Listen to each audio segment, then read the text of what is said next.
Good morning and welcome to the President's Spring Address. I'm Michael Hendren. I'm the president of the University Staff Assembly and also a plumber here on campus.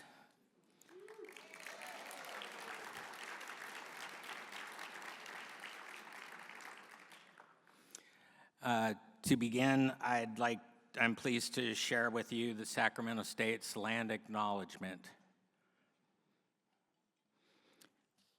We acknowledge with respect the land our campus is on today was and continues to be the homelands of the indigenous peoples of the area, the Nisa Pawanan, the Nisenan, and the Miwok.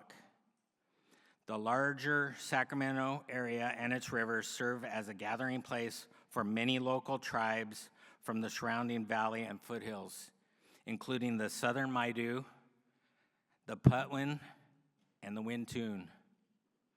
We recognize these lands and riverways as unceded traditional territories of these native peoples. We further recognize these California Native nations and respect their sovereignty. By offering this land acknowledgement, we affirm a commitment to build relationships and foster a university environment of success to better serve Native nations and communities.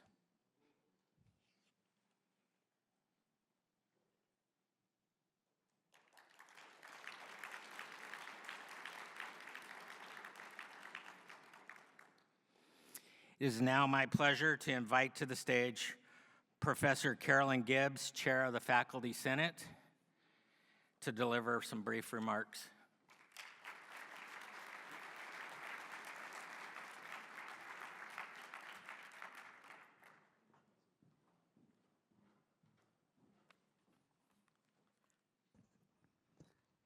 Good morning.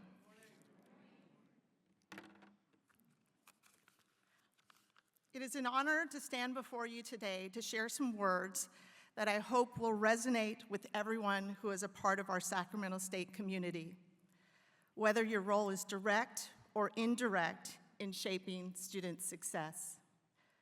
But above all, my words are especially directed to faculty.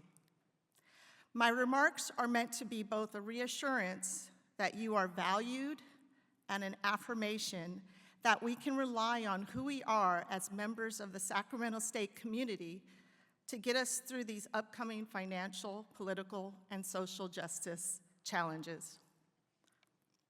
I often watch the news and can't help but feel overwhelmed by the state of the world. At times, it feels like the work we do doesn't make a difference.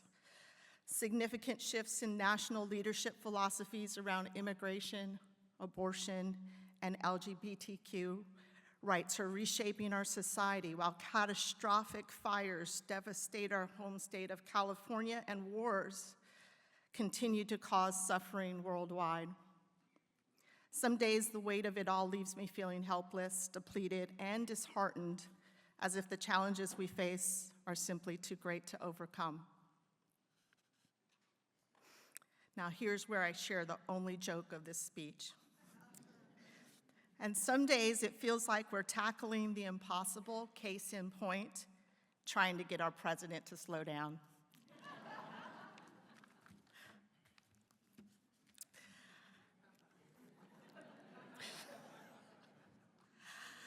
So as I prepared my remarks, I found myself reflecting on something profound I recently read from our outgoing Surgeon General. On January 7th, 2025, Dr.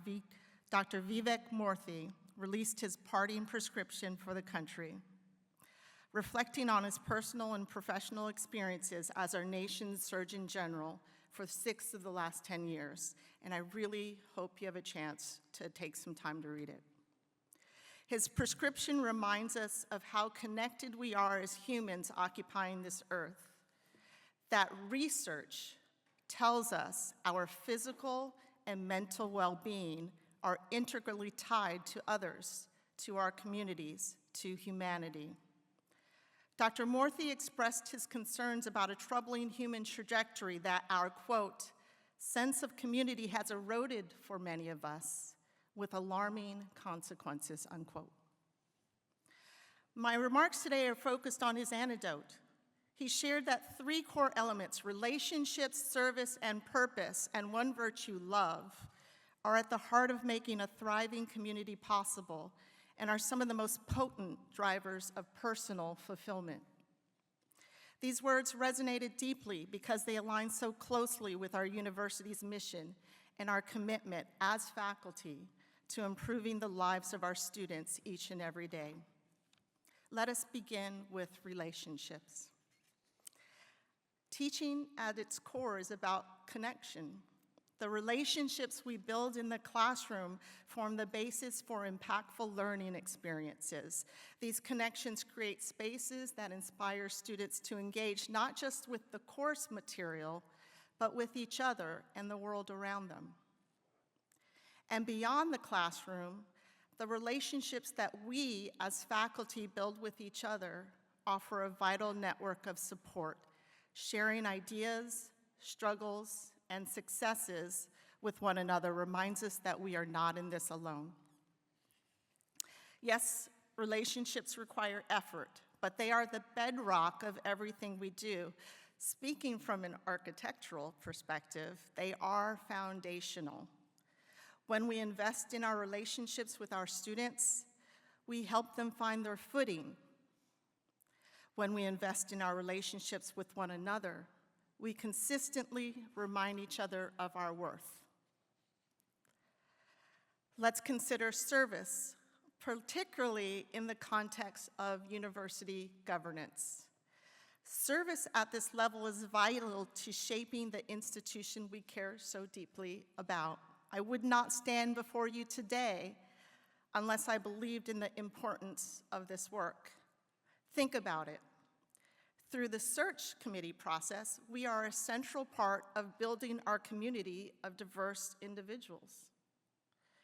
In our other committees, we play a central role in shaping the policies and processes that this university operates under. Service demands us to be present, to be active, to be allied, and collaborative.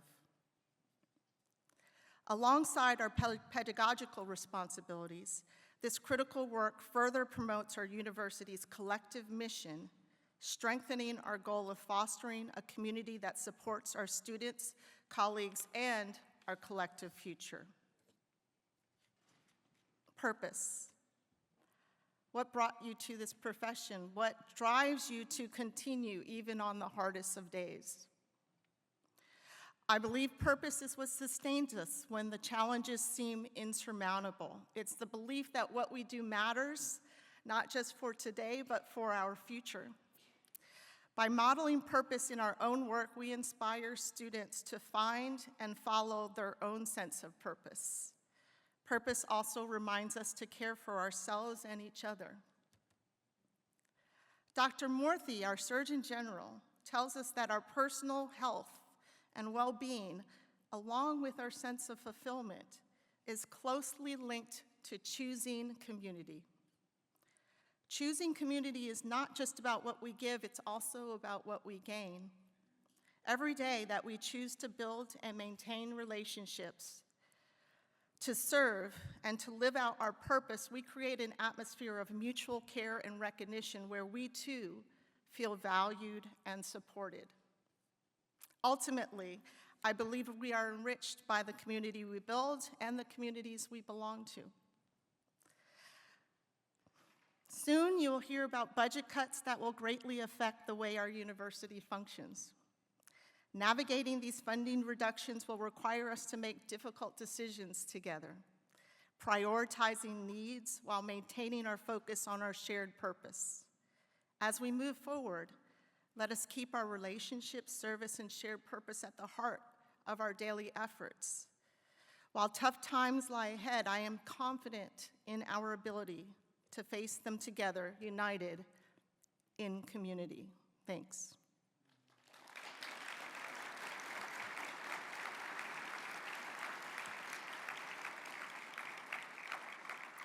And now I'd like to welcome back to the stage Michael Hendren.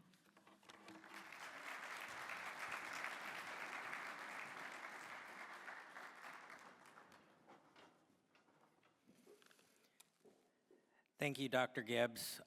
My sentiments exactly of what you said about community here. So one quick little story for the introduction of our president that I'd like to share with you. So I had the privilege of being on the search committee for the presidential search, and it was a long process. We went through a long first day. We got to the second day of interviews, and we were about midway through, and we were all tired. And in walks Dr. Wood, and the whole energy in the room changed. It was like something had an energy that you can't describe. And as Carolyn put it, sometimes Dr. Wood needs to slow down, but that energy we saw, and we recommended Dr. Wood to be our next president. And with that, I'd like to introduce to you for his spring address, Dr. Luke Wood, President of Sacramento State.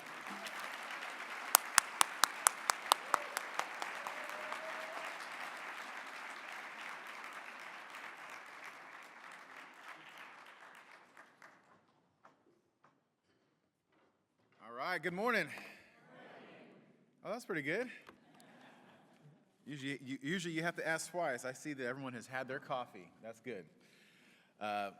So thank you so much to Chair Gibbs and President Hendren for their support and for introducing and also providing some context for today's conversation. It's really good to see everyone this morning for both the spring address and the reception that we're going to have. And then as you're looking in the room, you might say, oh, well, the stage looks, so all of our different banners there. It's because later today we have convocation. So that's what we'll be welcoming the new spring class of students here to Sacramento State. So this room's gonna get a lot of use today, and we're gonna be able to welcome a lot of new students, so it's really nice. Hope everyone had a wonderful holiday season and the opportunity to either spend time with loved ones or to recharge. Some of you picked that up. For the spring address, I thought I'd choose to highlight intentional efforts to continue our healthy enrollment and to celebrate some of the advances that we've had and continue to have as a university. And while we certainly have our challenges like budget and the national political landscape, we also have a lot to be excited for this spring. And so I wanted to begin with some positive news. And the first is Erica Cameron. So in March, yeah.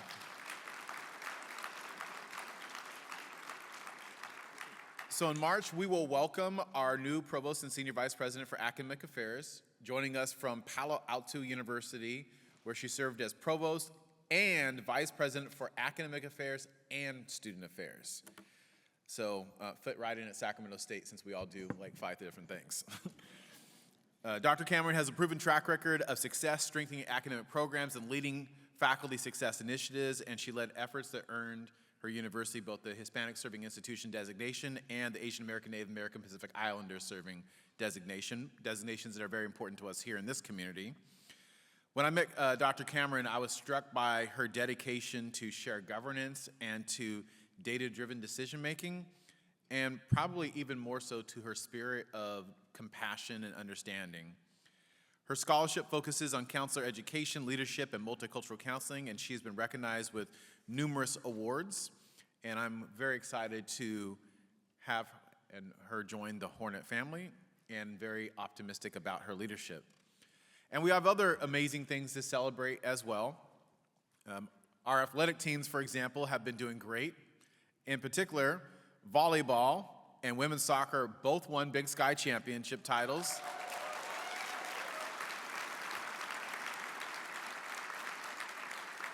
So, conference champions is always nice. Our athletics also then, because of this, got to compete on a larger national stage for these two programs, soccer against USC and volleyball against Stanford. But much of the buzz in the community, and pun intended, has been around the hiring of our new football coach, Brennan Marion. Brennan, you want to stand up for a second?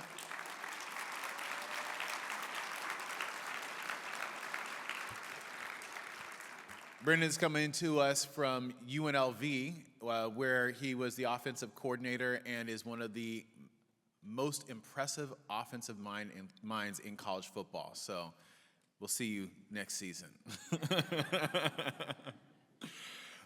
We also opened up the art building, over a 20,000 square foot facility with input from the art department.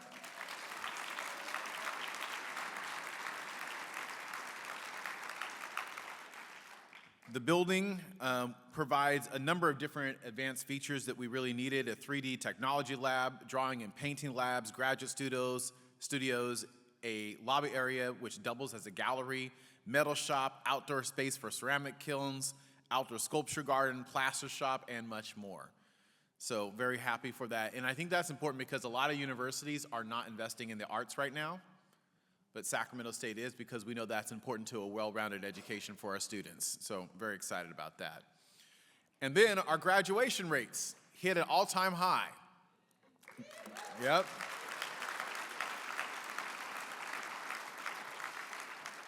So many of you may remember that when President Nelson began here, the graduation rate was, the four-year graduation rate was 8.5%. That is not where we wanted to be. And fortunately, due to the hard work of our faculty and our staff, we have now surpassed a 31% graduation rate for our 4-year, and our 6-year rate is much higher than that.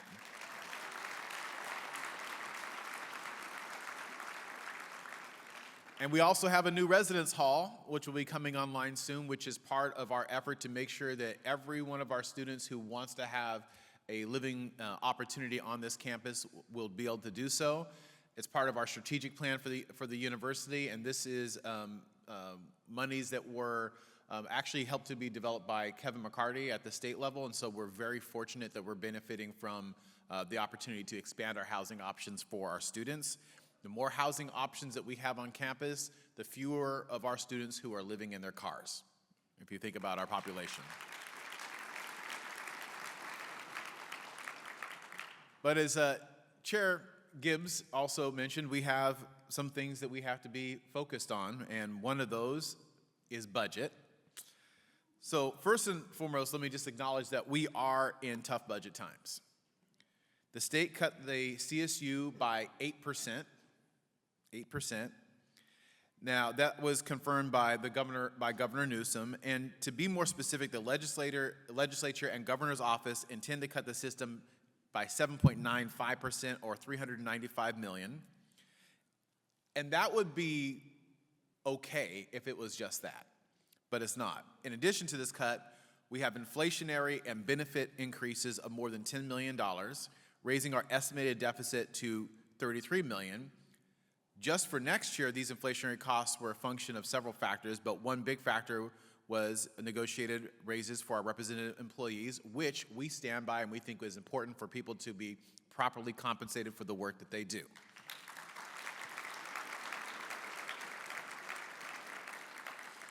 When you start to add all the dollars together in terms of what it looks like for this year and next year, we have a planned cut of $45 million. That's a big number for us. But I also want to put that number in context with a couple silver linings. So first, once we cut the $45 million we have to do going into next year, we are not trying to do the approach that's been done in years past, where we say, okay, we're going to do a 5% cut this year. Okay, we're going to do a 10% cut, or we're going to do a 15% cut. And we just keep on cutting and cutting and cutting and cutting. And from my vantage point and from the vantage point of others in leadership, that's had a significant impact on the morale of the campus community. So we're doing one deeper cut so that we don't have to cut in the following year. And by that point, hopefully the state monies will be able to provide us a position where we can then continue to grow and backfill on some of the issues that we know we're concerned about. We also have to be grateful that we don't have some of the same financial challenges as some of our CSU peers. As many of you know, both enrollment and budget are inextricably combined. So we receive dollars for every student that attends Sacramento State. And so with enrollment, if your enrollment declines, the amount of monies that you receive decline as well. So I want to put this in context, and I'm not going to name the institutions, but there was an article that came out recently highlighting enrollment from 2015 to present across the Cal State system, and here are the numbers for Northern California without naming the institutions, what percentage they're down in terms of enrollment. One university, 31%. Next university, 15%. 39%. 25%. 26%. 30%. Those are all in the negative. And Sacramento State is up 2%.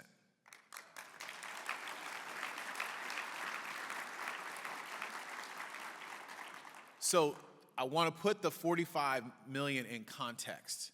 If we were in the same position as the other CSUs, over time between that period of 2015 to now, with the budget cuts that we have that are coming into place, we would be cutting not $45 million, but we would be cutting $161 million over that time frame. That puts a little bit of perspective on what our sister campuses are dealing with and why you hear some of the big challenges coming out of those campuses. And so I want to be real. Yes, $45 million is a big cut for us, but it's certainly not $161 million over that kind of time frame.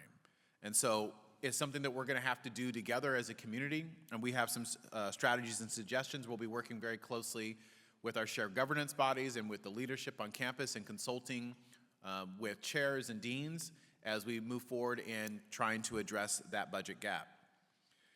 So we have to generate revenue in order to restore areas that we believe are beleaguered.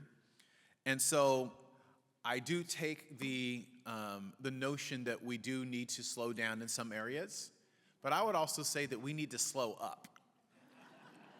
I'll explain what I mean by that. We probably need to slow down when it comes to adding more things to everyone's plate. We probably need to slow down when it comes to looking at what we're doing and saying that every single thing that we're doing now that we need to continue to do. Because in reality, with fewer people and fewer resources, we're going to have to do less in order to be able to meet the needs of our budget, but at the same time, we wanted to make sure that we're serving our community. But we also have to slow up, mean speeding up in some areas as well, especially as those areas relate to efforts that we have that are designed to continue our enrollment trend. Because that enrollment trend, as you can see, if we don't, will have a disastrous impact on our community as it is right now.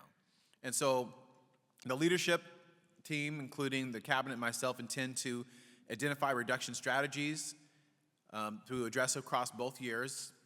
We're going to have, PBAC is going to have the opportunity to weigh in on this. We're also going to have, we're also working, and the Chair Gibbs has been working with the Senate on some revised policies that we need to take a look at as well, so that we can make sure that we are prioritizing keeping this community healthy and prioritizing the well-being of our students. So in terms of enrollment, here is the good news. We're welcoming another 2,300 students to campus this spring. That's beautiful. That's 100 incoming freshmen, that's 1,975 new transfers, and that's 290 new graduate students. And we're on target to experience about another enrollment growth percentage. It may not be as high as we would like, but we're trending up, not plummeting down. And that's something that we should be happy about. Behind the scenes, we're blazing trails in this work with regional districts, including Elk Grove Unified School District, the Thomas Unified School District, and Yolo County Office of Education. And we'll continue to build on these so that we are formally connected with every high school and community college in our service region. In addition, we are working on innovative and comprehensive agreements that enable guaranteed admissions with districts like Los Angeles Unified School District and Chaffey Unified School District in Southern California, as well as other partnerships across the state. There's a lot of people that we could thank for the incredible work that's taking place as it comes to enrollment, but I want to give a special shout out to Shiva Pillai, to Jenny Murphy, to Brian Henley,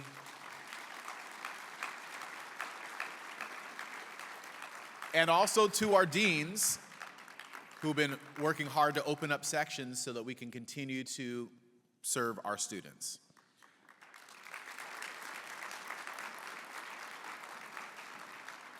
Now, of course, as we push forward on trying to continue our enrollment in the right way, for the obvious reasons that I just said, we also have to recognize that we're doing so in a unique political landscape. Many of you have seen the rhetoric that has been coming out of the incoming presidential administration, and it has struck fear in most of our minoritized communities, but particularly in our undocumented and transgender communities, that are the target of policies that truly either exclude or directly harm. To those who are within these communities and your allies, please know that we will not hide our values, that we will continue to provide pathways for upward socioeconomic mobility, and we will do so unapologetically because that is a core part of our mission.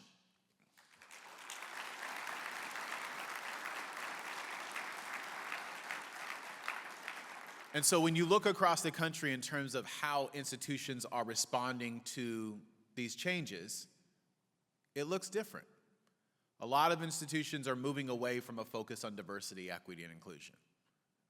And we've talked about this before.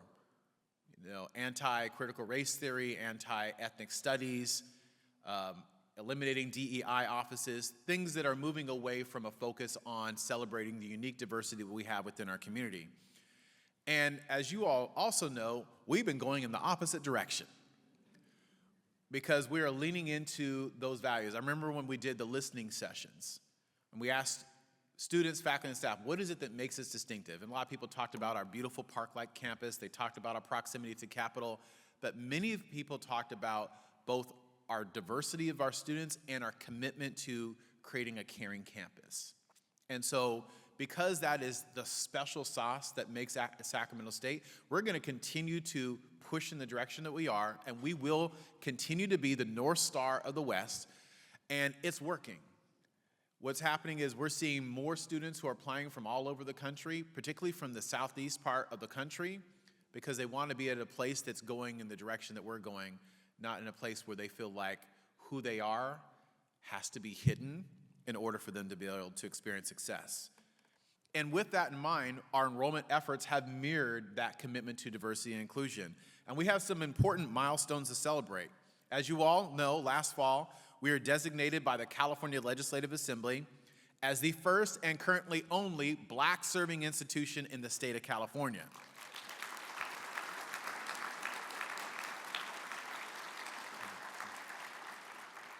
This commemorative recognition is attentive to our high service of Black students. In fact, Sacramento State is home to the largest population of Black and African American students, not only in the California State University system, but also above all the UCs as well. We are the #1 Black-serving institution in California.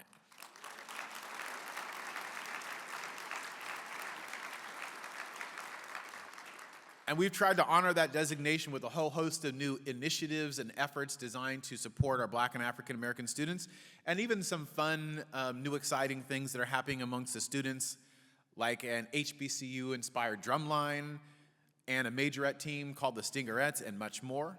And last summer, 16 community colleges signed a ceremonial partnership agreement with our Black Honors College at the statewide Juneteenth celebration, and are beginning partnerships as early as this fall. Which brings me to the Black Honors College, of course. As you all know, we opened up the nation's first Black Honors College outside of an HBCU that specifically focuses on providing an education around Black history, life, culture, and contributions. I always forget the last part, and Dr. Ati always corrects me. She's laughing because she knows it's true. The students were greeted from delegates representing the nations of South Africa, Rwanda, and South Sudan by President Biden's senior advisor, Stephen Benjamin, and with a video message from President Obama himself, which many of you have seen. We just welcomed, a few days ago, the spring cohort of an additional 80 students, bringing the enrollment of the Honors College to around 160 students, with plans to grow over 1,000 students over the next 4 years. The spring cohort represents students who transferred from both community colleges, as well as providing opportunities for students who are currently here, who've completed their general education and now have transferred into that Black Honors College experience. But that's not the only place where we're focused on serving some of our most minoritized communities. As many of you know, we're at the state capitol and we're able to announce another exciting new initiative, which is the development of the Native American College, led by the incredible Dr. Annette Reed.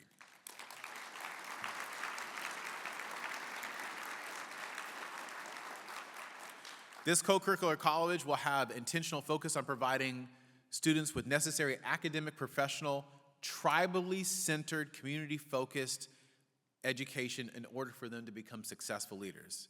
This college is already accepting applications and opens up this fall. Which brings me on to one of the programs that many of you know is near and dear to my heart, which is Guardian Scholars. As a former foster child myself, I have a particular heart for those who have been part of the foster system. Whether they're foster children, youth, there is a unique experience when you are a person who is in custody and care of the state. Our Guardian Scholars program, as many of you know, is an amazing program that's providing students with an environment of intensive support and success. The program has grown exponentially since receiving its new space in Sacramento Hall to almost 200 students at this point. And we have a bold enrollment goal, as you all know, as a campus to have the largest population of former foster youth in the state, and we are well on our way to this goal. This fall, we launched a new initiative called the Guardian Scholars Promise, where we have promised the community that if you're an applicant to Sacramento State and you've been involved in the foster system at some point and you're CSU eligible, that you have guaranteed admission into Sacramento State. And that is an initiative that we're very proud of.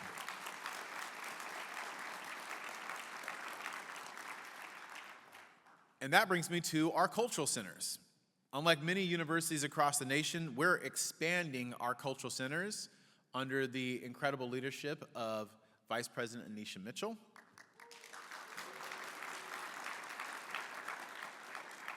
Last year, as you know, we launched the Asoctama Center for our Native American community, the Swana Center, and the Center for Jewish Life. These centers join our existing structure of amazing student centers such as the Cerna Center, the MLK Black Resource Center, the Apita Center, the Dreamers Center, the Pride Center, the Women's Resource Center, and the Multicultural Center, and the Prove Your Tomorrow Center. We've got centers serving every population on this campus, and which is beautiful because it takes a large 31,000 student population and it makes it feel like a community that's doable for our students. Thanks to support from our students in terms of the fee adjustment that happened last semester, we have just completed hires for the directors of the Apita Center, MLK Center, Cerna Center, and Dreamer Resource Center. And next year, we'll hire directors for the remaining centers. This is important, going back to the point I made earlier. When other campuses are not only moving away from their centers, but renaming their centers and feeling like they can't be proud of the work that they're doing, we're going to continue to press forward in the way that we are.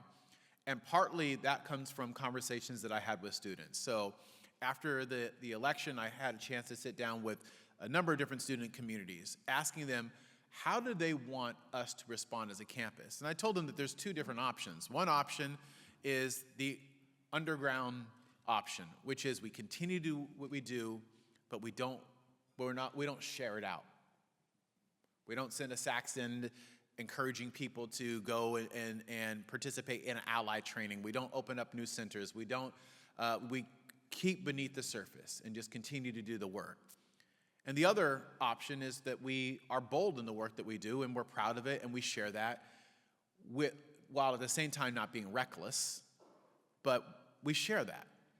And the students were very clear. They did not want us to move away from our values because it's the very values that we have which drew them to be here at Sacramento State. And so we will continue to do so. We also launched Combat U, as many of you know, the first collegiate pathway into professional boxing and mixed martial arts. And we have already over 550 athletes in Combat U, which is more than all of intercollegiate athletics combined in less than a year. This is what we do.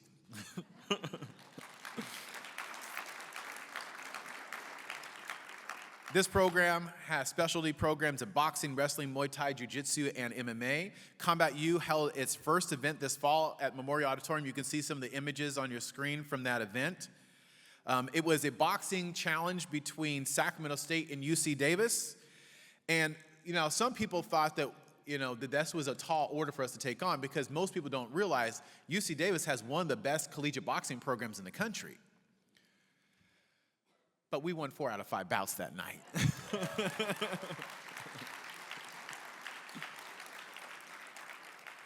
And we have been told that the attendance of 2,100 people who were at that event may have been actually the largest collegiate boxing event ever, which is impressive for the first event out the gate. And there'll be another event on campus in March. So now these are all the efforts that we're focused on that deal with enrollment, and what you'll see is that they all focus on diversity and inclusion. And it's one of the things that's working for us as a campus, so let's continue to lean into our values and not be ashamed about who we are at our core.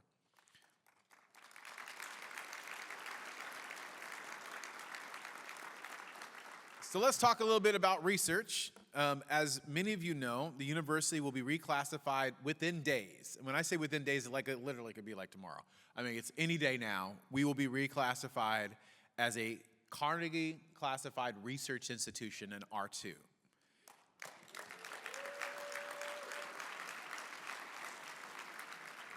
Now, I want to be clear, because I know that there was some misunderstanding when this was first rolled out a couple years ago.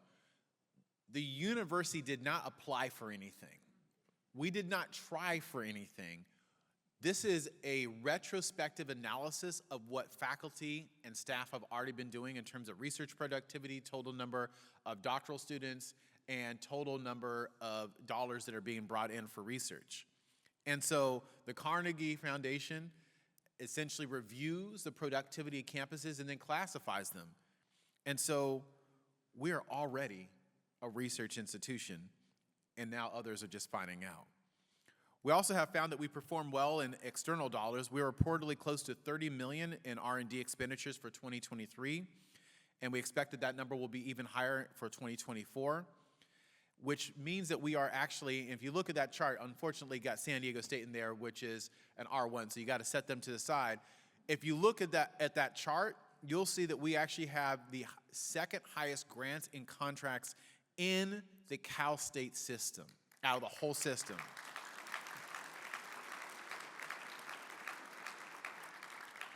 But I also heard during the listening sessions that there were continued concerns around post-award, around how we support our research faculty, about our research infrastructure, the support of our research labs.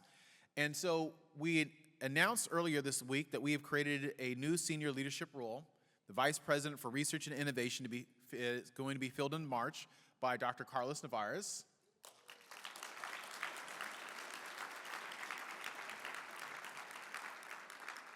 This position will be responsible for advancing research and creative endeavors at Sacramento State, especially since we will be named an R2 within a few days.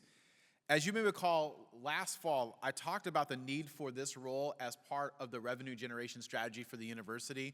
We can't just continue to cut. We also have to figure out how we can grow revenue that's coming in. And one of the ways that we can do that is through indirect dollars. And the dollars that are brought in provide research that goes back to the centers and also dollars that goes to the university. So what I wanted to do is take a moment and just highlight some of the incredible work that is taking place so that folks can have an understanding of just how kick butt we are. I had another word, but I was like, oh, let me keep it PG-13. So let's look at some of the amazing work that is already occurring. Dr. Alex Pettit from the Department of Physics and Astronomy received $230,000 from the National Science Foundation to support his research using computer simulations to study how a galaxy's structure influences its evolution and capacity to form stars. His grant award includes funds for student support and new planetarium shows.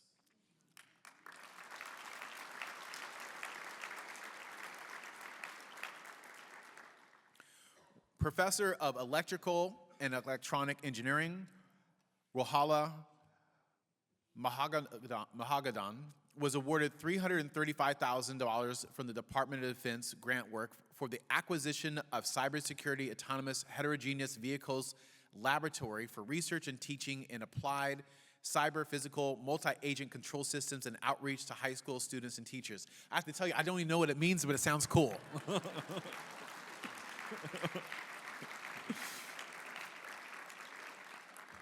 Dr. Nicole Fox from Criminal Justice engages in research centered on mass atrocity, including genocide, sexual and gender-based violence, transitional justice, and global criminology, among other areas of critical importance. In fact, I was just with Dr.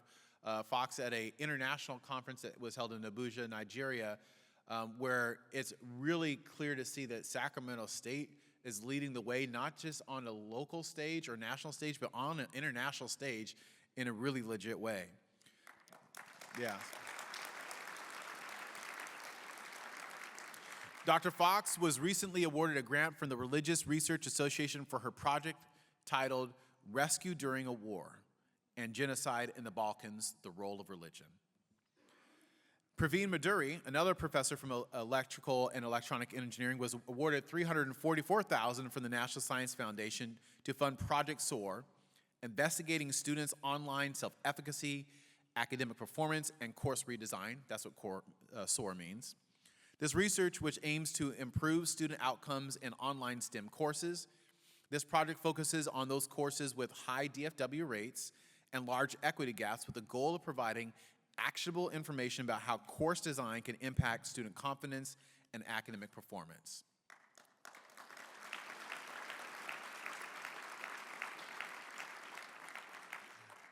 Let's also go to Professor Ghazan Khan from Civil Engineering, who has been awarded $342,000 from Caltrans for work.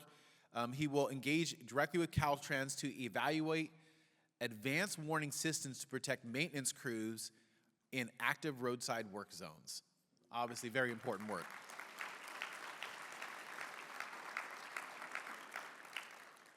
And Dr. Nate Dutra from our Deaf Studies program received $3.4 million from the National Institute of Health for a grant to support his research in family language planning and language acquisition among deaf and hard-of-hearing children. How about that? $3.4 million.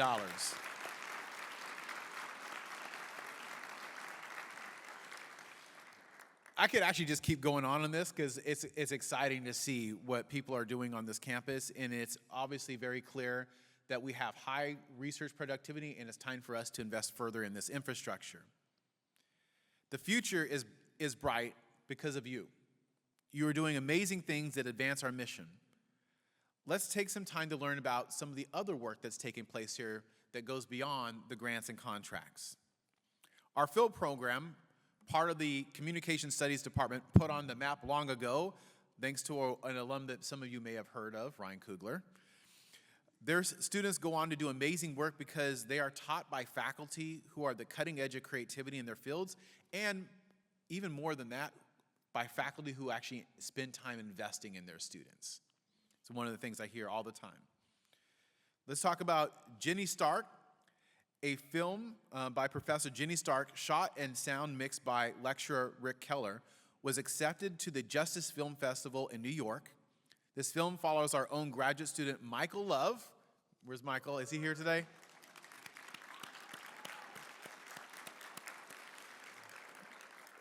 Revisited one of his favorite Sacramento spots after being incarcerated at Folsom State Prison for 35 years, 5 months and 3 days. So, an important film.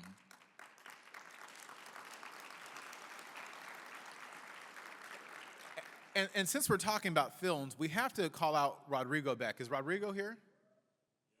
Yeah? Can you stand up for a second? All right.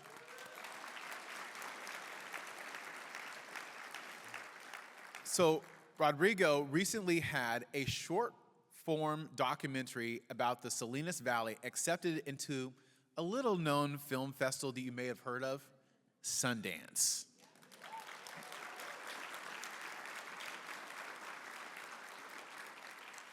The Long Valley was one of just 50 independent short films selected from more than 11,000 submissions.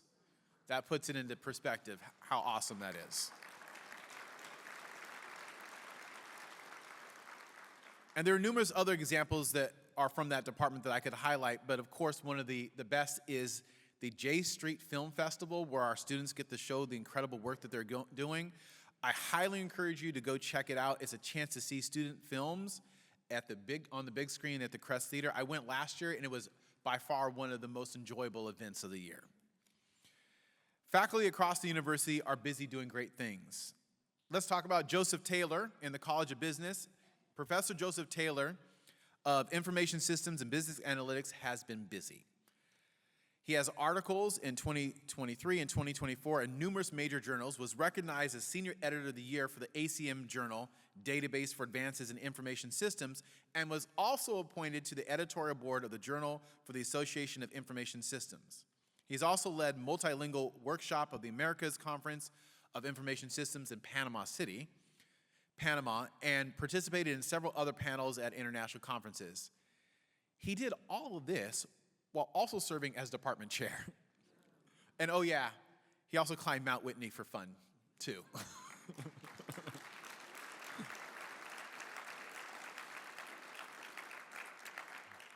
Now let's go to Professor Partha Mahapatra of Management and Orgs in the College of Business, and was selected for a senior research fellow at the Corvinus University in Budapest, where he conducted research with faculty and PhD students while he was on sabbatical. He also earned the Best Paper Award in the journal Issues in Accounting Education. He also delivered several talks on the application of machine learning in the accounting domain to research scholars and participated in panel discussions on diversity. Catherine Reynolds from the College of Natural Sciences and Mathematics. Is Catherine here? I'm not sure. Yep, there we go. Good to see you. Professor Reynolds will be joining the National Science Foundation as a visiting scientist in the Division of Chemistry. The NSS program invites scientists and engineers to serve as temporary program directors who make recommendations about which proposals to fund, influencing new directions in the field of science, engineering, and education. Please join me in congratulating Dr. Reynolds on this very prestigious appointment.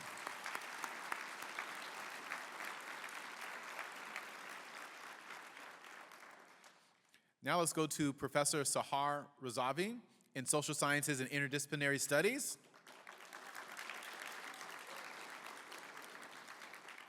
Sahar is an associate professor and director of our Iranian and Middle Eastern Studies Center. Dr. Sahar is a go-to in the world's most prominent media outlets for her international expertise, bringing global recognition to Sacramento State. So, for example, in December, she gave comprehensive interviews to both BBC and CNN International on the fall of the Assad regime in Syria. And just this month, she again was featured on BBC. It's pretty awesome.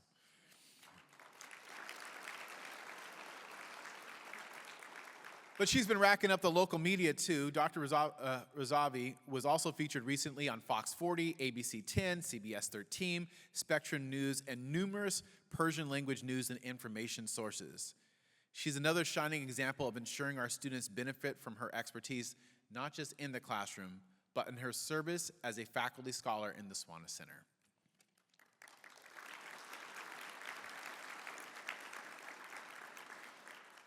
This brings me to Drs. Pia Wong and Dr. Deidre Sessoms of the College of Education.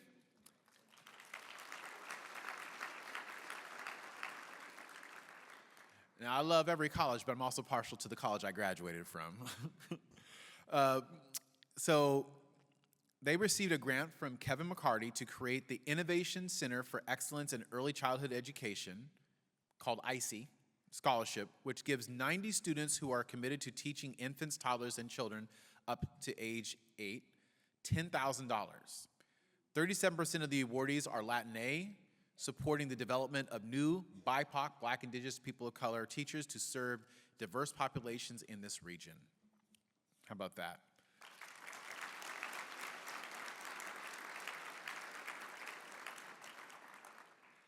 Now let's talk about the Health Hive, the College of Health and Human Services. Where's Health and Human Services? Are in the building? All right. This college continues to advance its mobile healthcare initiative called the Health Hive. Health Hive is a mobile team of students, faculty, and staff who offer a variety of healthcare and community support services with the goal of providing community-based services that reduce health inequities and promote healthy well-being. Check this out. Over the last year, Health Hive has hosted 15 events at 12 different community sites with 31 faculty members, over 100 students, serving over 2,500 community members with services like hearing screenings, facilitated activities for children, childhood literacy events, and book distributions, and mental health resources, and many other services. 2,500 people.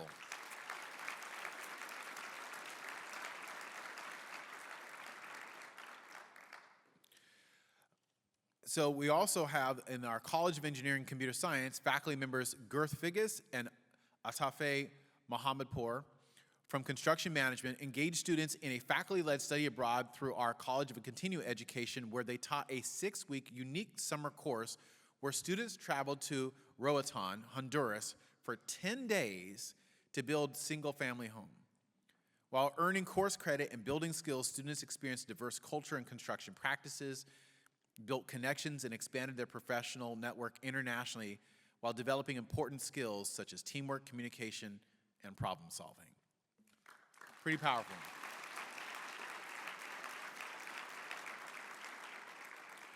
And we also had faculty members who have been publishing a lot of books.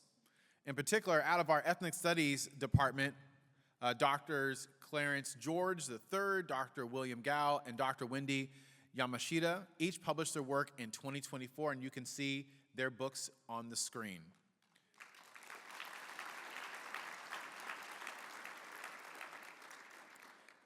It's amazing work that we hope continues to take place. I hope these junior faculty members have long and successful careers at Sacramento State, which brings me to my next person. We had a chance to look at some of the data for our campus to understand the level of contribution that some individuals have made to this unique university. And I want to take a moment to recognize one particular faculty member, Ayad Al-Kazaz, who has been a faculty member here for more than 55 years. Can you stand up?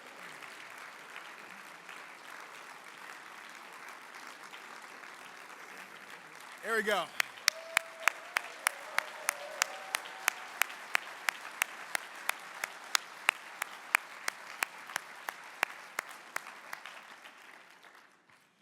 I'll say this, if you ever want a question about how something happened, I'm telling you. But more than just being long-serving, Dr. Al-Kazaz has been impactful.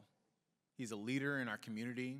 He's respected by our students, and he continues to leave his mark on Sacramento State. And so there'll be more to come in terms of how we continue to honor this important pillar in our community. So there's much more incredible work being done that I could highlight, and I'm incredibly proud of our talented and dedicated faculty. The examples I just described illuminate the many ways that our students are getting incredible hands-on experience thanks to these faculty members, and importantly, also to the dedicated staff who help to support them. Behind every graduating student, every groundbreaking research project, every moment of discovery, there is a network of dedicated staff members who have made it possible. Our staff are critical contributors to the greater whole, and just like our faculty, they make Sacramento State a transformational learning place. From ensuring our facilities shine, to supporting our students' dreams, to managing the countless details that make education possible, we could not advance our mission without them. In 2024, we had 2 opportunities to celebrate our staff. In December, the University Staff Assembly held its Years of Service Award for the first time in 5 years. And I want to give a special shout out to Michael Hendren for rocking the Director of Ceremonies duties in a dope tuxedo.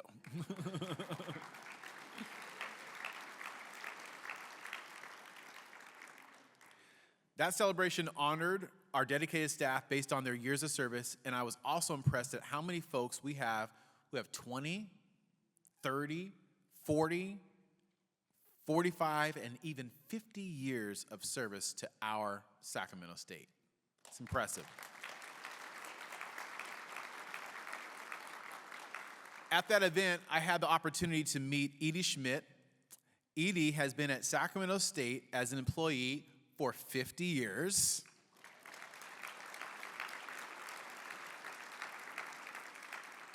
Making her our longest serving staff member. More than that, when you add that she was made at Sacramento State, she started her time here in 1967, the same year that Guy West Bridge was built, and when she graduated in 1971 with a double major in commercial art and home economics, she was able to apply what she learned, creating instructional illustrations with a focus on biology and maps. I'm told that Edie is the creator and steward of our beloved campus map. Originally illustrated in 1979, Edie has maintained and updated the campus map with every change and every expansion since then. Edie, thank you for all you do for Sacramento State and making it an amazing place.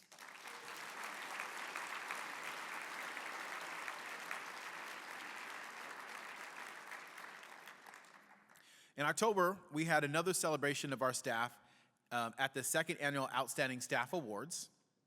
We got to come together to acknowledge some of the staff who go above and beyond in their commitment to our mission. It was an incredible opportunity to celebrate our staff who turn our ambitious mission to transform the lives of our students and their families and their communities into a reality every day. We're honored by the staff members who have pioneered innovative solutions, fostered inclusive environments, and demonstrated exceptional leadership. And speaking of the incredible work, let's learn about each of our outstanding staff award recipients with this video that was created by our talented staff in university communications.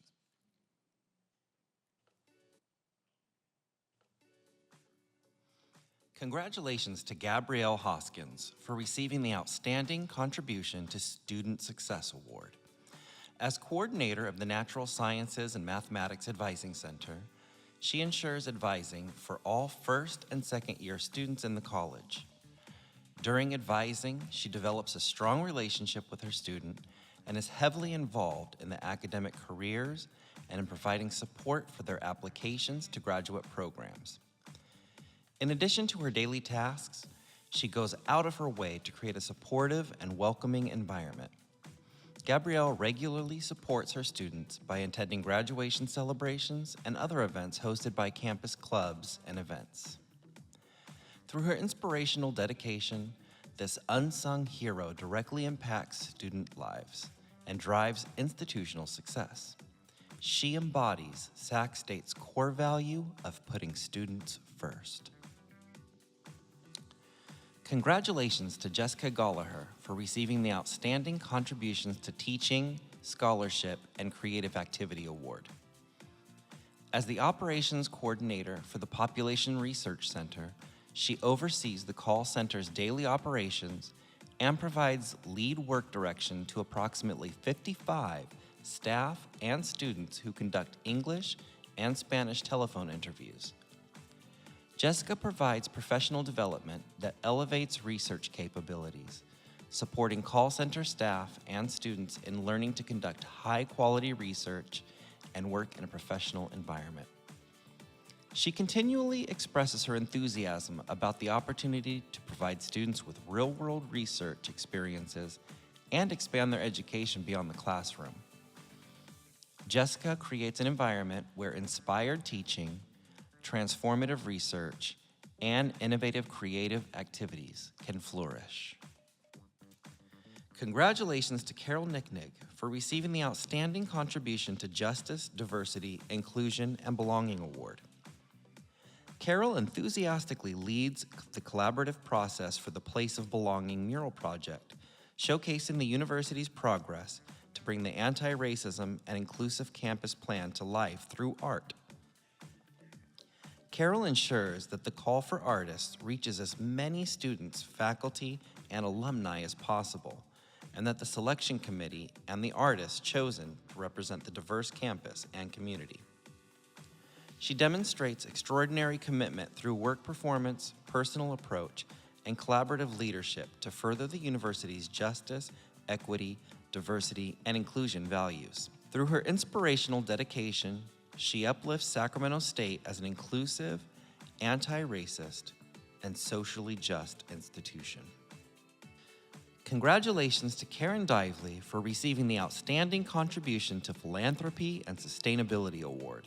Karen is the collections manager for the Archaeological Curation Facility and Anthropology Museum. This position is responsible for management of archaeological and ethnographic cultural materials, including the facilitation of research and teaching, and is integral to one of the most important missions of Sacramento State in ensuring the timely and respectful repatriation of cultural items to Native communities.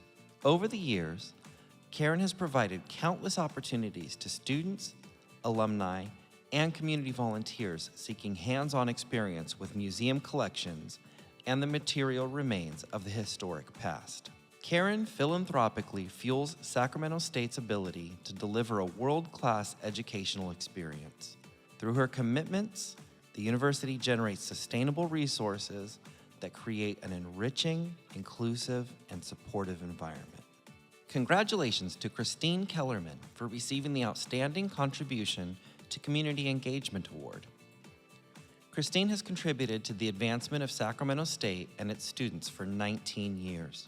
Over the course of her tenure with the university, she has arranged, organized, and attended meetings that have resulted in service learning opportunities, internships, and jobs for students. In her work directly supporting the College of Health and Human Services Dean, Christine has coordinated projects, events, and activities facilitating the ongoing development of Folsom Hall and its community clinics, the Family Justice Center, the Downtown Center, and countless HHS and university initiatives that promote and strengthen the anchor institution role in the community. Christine embodies Sacramento State's role as an anchor institution through her inspired, focused efforts and leverages the university's knowledge and resources to drive societal impact across the region. Congratulations to Tony Chen for receiving the Behind the Scenes Champion Award. Tony is the information technology consultant for athletics and has been an invaluable asset to their department. He operates with humility, diligence, and perseverance, demonstrating an outstanding commitment to service, great pride in his work, and an incredible work ethic. He has always been quick to respond to inquiries and has helped implement numerous technology upgrades, from new iPads to video cameras, to complete department computer updates. He brings a positive and collaborative attitude to building strong working relationships across divisions, departments, and units to get things done effectively. He provides crucial operational and logistical support that empowers students, faculty, staff, and the broader campus community to achieve their goals. His contributions to the football program have been instrumental in their 3 Big Sky championships. Congratulations to Michelle Dunca for receiving this year's MPP MVP Award.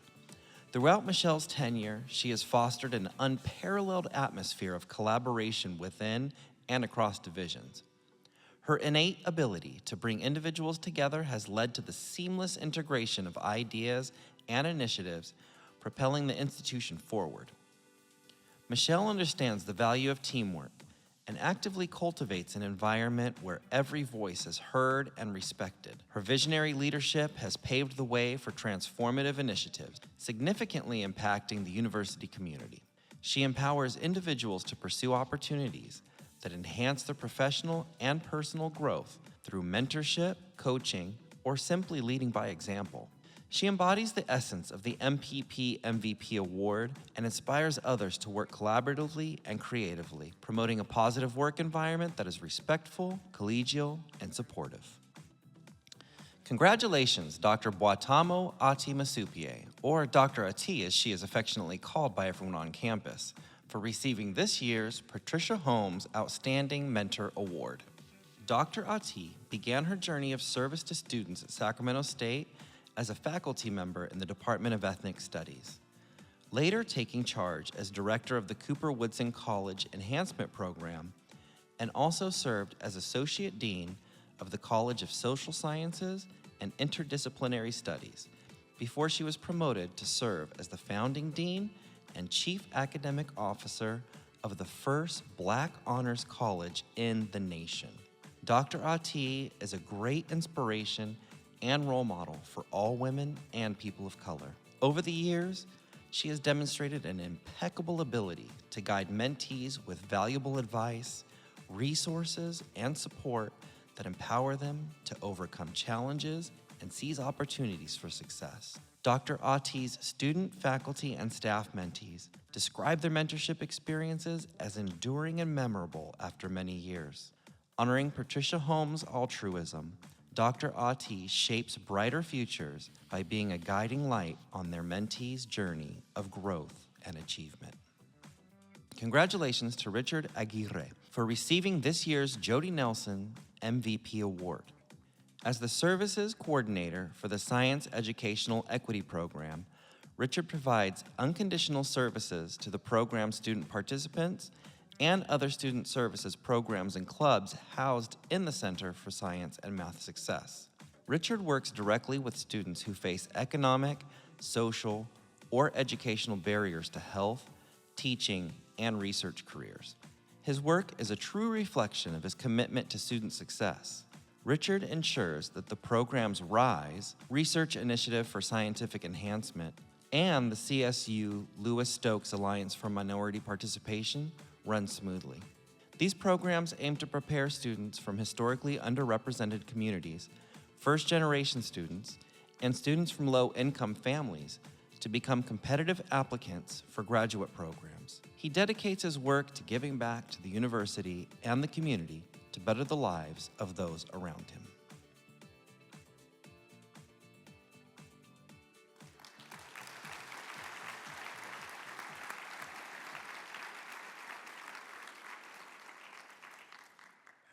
So as we conclude, I just want to emphasize that you, our faculty and staff, embody the Hornet spirit and are truly serving to advance our mission day in and day out. Our student successes are your success. Our hive, our home. Stingers up. And have a great semester.